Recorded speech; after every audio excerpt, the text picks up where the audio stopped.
오늘은 점토로 완성된 부조작품을 석고로 캐스팅해 보겠습니다. 평평한 바닥에 길쭉하게 반죽한 점토를 늘어놓고 영상처럼 손으로 두드려 1cm 정도 두께로 만들어 줍니다. 펼쳐진 흙판에 자를 대고 일정한 폭으로 잘라주는데 그 폭은 부조판의 두께에 따라 다르게 해야 합니다. 제가 할 작품의 두께는 바닥면 2cm에 인물이 1cm 이상 두께로 만들어졌으므로 최소 3cm를 넘어야 되는 것이죠. 따라서 4에서 5cm 정도의 폭을 정해서 재단하였습니다. 재단된 흙틀을 부조판 바깥쪽 면에서 1cm 정도의 간격을 두고 나란히 세웁니다. 흙틀은 손으로 두드린 면이 아닌 평평한 아랫면을 부조 방향으로 세워줘야 하는데 고른 바닥면이 일정한 간격을 유지하기 쉽기 때문입니다. 그리고 이 담장의 역할을 하는 흙틀이 석고의 무게를 견딜 수 있어야 하므로 바깥쪽에 틀을 지지할 수 있는 점토를 붙여 보강해 줍니다. 이렇게 상하 좌우 4개의 면에 흙틀을 세워서 석고를 위에서 붙더라도 새거나 담이 무너지지 않도록 꼼꼼히 막아주는 것이 중요합니다.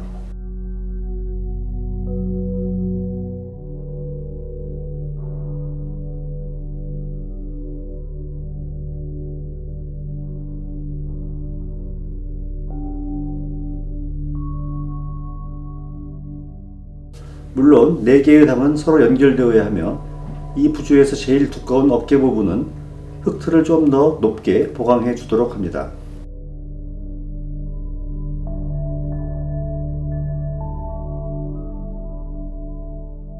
옆에서 봤을 때 부조 표면보다 1cm 이상 담이 만들어졌으면 일단 석고 주입 준비가 된 것입니다.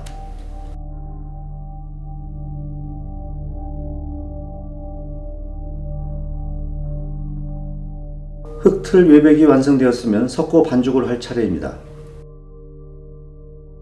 화면에서 보이는 비닐봉지 한 개는 1kg 석고가루가 담겨 있습니다. 고무그릇에 500g 정도 가루를 담고 물을 넣기 시작합니다. 그러면서 반죽용 플라스틱 헤라로 잘 저어 반죽을 진행합니다. 여기에서 중요한 것은 반죽의 농도일 텐데요. 너무 묽으면 강도가 약해지며 굳는 속도도 느려지고 반대로 너무 진하면 부조 표면의 섬세한 밀착이 힘들어지고 빨리 굳어버리는 단점이 발생합니다. 따라서 제 경험으로 봤을 때 처음 부조와 만나게 되는 석고의 농도는 레스토랑에서 에피타이저로 나오는 약간 묽은 수프 정도면 적당하지 않을까 싶습니다. 고무그릇 속에 담긴 덩어리진 석고도 꼼꼼히 풀어서 고른 농도로 반죽이 만들어지도록 합니다. 부조 표면에 석고액을 부어줍니다. 이때 붓으로 석고액이 표면에 잘 고르게 밀착되도록 발라줍니다. 담장과 부조 사이에도 표면과 마찬가지로 구석구석 잘 부어주는 게 필요합니다. 반죽된 석고가 거의 바닥에 보이면 붓으로 최대한 긁어내리고 곧바로 방금 사용한 붓을 준비된 물통에 담가 붓털 사이사이에 낀 석고를 깨끗이 제거해야만 합니다. 깜빡 잊거나 신경을 못 쓰게 되면 붓에 낀 석고가 굳어버려 붓은 더 이상 사용할 수 없게 되므로 반드시 붓 청소부터 해야 한다는 것을 잊지 마시기 바랍니다. 이건 아까워서라기보다 붓을 몇 번 더 사용해야 할 과정이 아직 남았기 때문입니다. 두 번째 반죽은 좀 더 석고를 넣어 진하게 해도 되는데 이건 석고틀의 두께를 만드는 과정이어서 1cm 이상의 두께가 고르게 만들어지는 것이 중요하기 때문이죠. 특히 부조에서 제일 튀어나온 어깨 부분은 따로 석고를 좀 더 발라줘 다른 부분보다 얇아지지 않도록 주의를 기울여야 합니다. 석고 바르기가 끝났으면 굳을 때까지 기다립니다. 석고액은 공기 중에 노출되면 화학작용에 의해 열이 발생하며 굳어가는데 열이 식고 손으로 만져볼 때 딱딱한 촉감이 들면 흙틀을 제거합니다.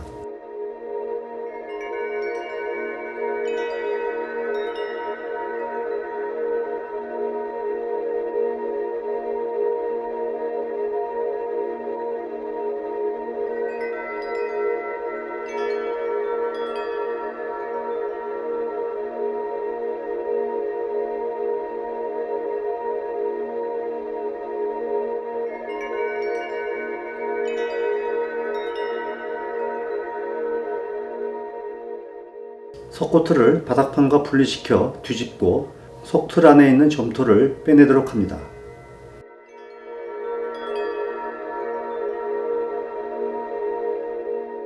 헤라로 조금씩 파내며 구멍을 키워가는데 이때 헤라 끝이 석고 표면에 닿지 않도록 유의해야 합니다. 표면에 상처가 날 수 있기 때문이죠. 어느 정도 구멍이 커지면 손가락을 이용하여 위로 들추면 비교적 쉽게 흙을 빼낼 수 있습니다.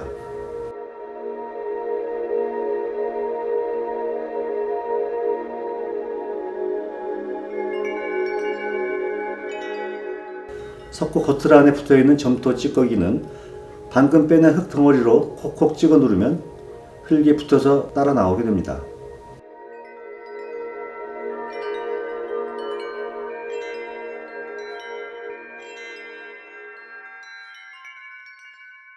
그리고 흐르는 물로 샤워기 등을 이용하여 붓으로 꼼꼼히 청소합니다. 이때 칫솔이나 수세미 등은 가급적 사용하지 말고 붓이나 타월 등을 이용하여 석고 표면에 상처가 나지 않도록 해야 합니다. 깨끗이 표면 정리가 된 겉틀이 준비되었습니다.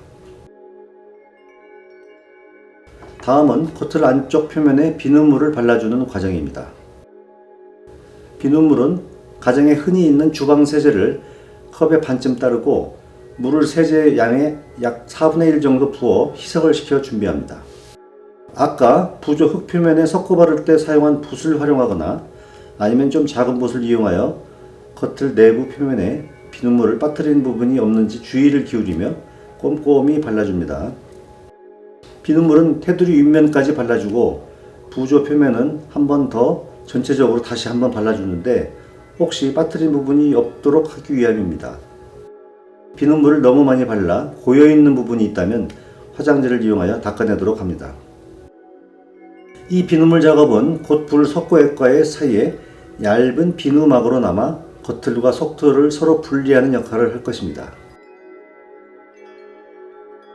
겉틀에 석고액을 붓기 전에 해야 할 일은 수평을 맞추는 일입니다. 부조 표면의 굴곡을 바닥 쪽에 놓으면 석고액을 그 안에 부었을 때 기울어진 방향으로 석고액이 흘러나올 수 있기 때문입니다. 부조에서 빼낸 흙을 활용하여 아래쪽에 끼워 넣어 수평을 맞춰줍니다.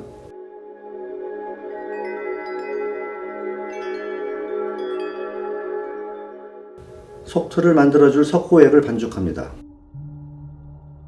주방에 있는 스테인리스 나이프도 석고액을 반죽하거나 나중에 겉틀을 제거할 때 유용하게 쓰여집니다.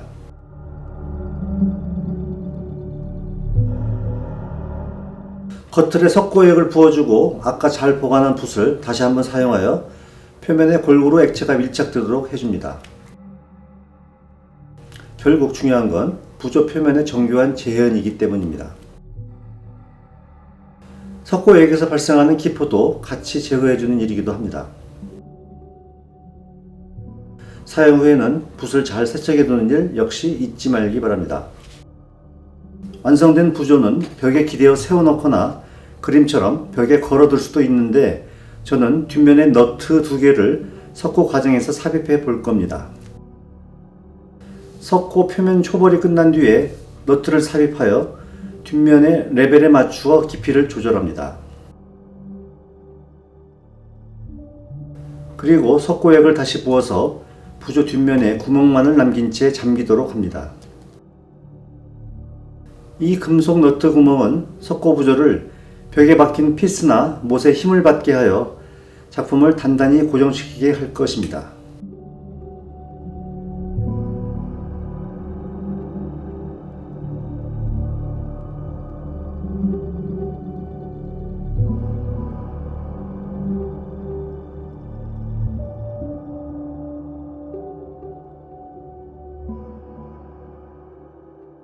뒷면의 표면 처리도 가능한 거칠지 않도록 마무리합니다.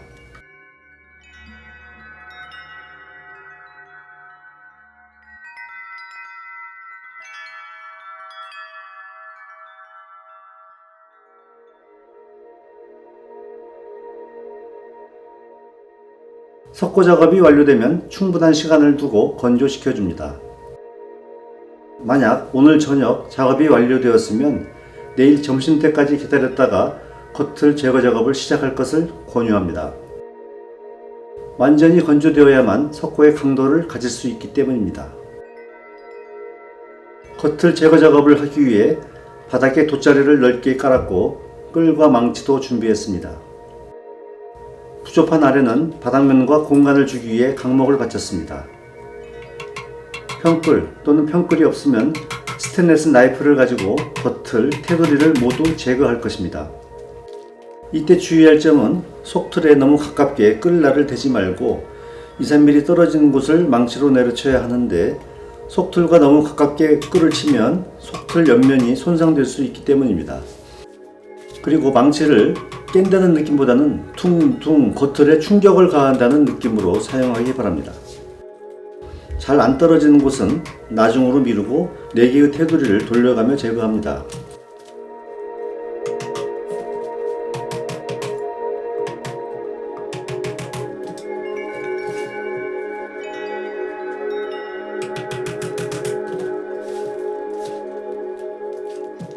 부조 표면은 매우 조심스럽게 골고루 충격을 주며 떼어냅니다. 석고가 깊숙이 박힌 부분 등을 제외하고 대체로 양호하게 커틀 제거가 완료되었습니다.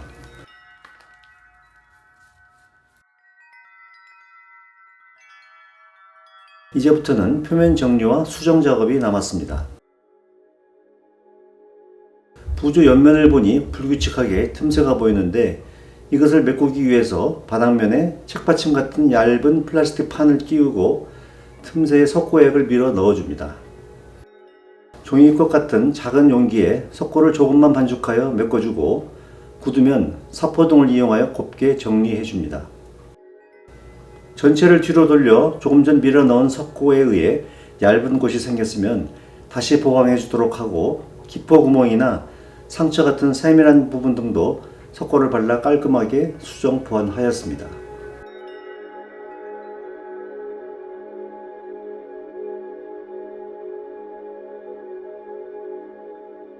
점토를 활용 여러 제작 과정을 거쳐 완성된 부조 작품이 석고 캐스팅과 수정 과정을 통해 드디어 완성되었습니다.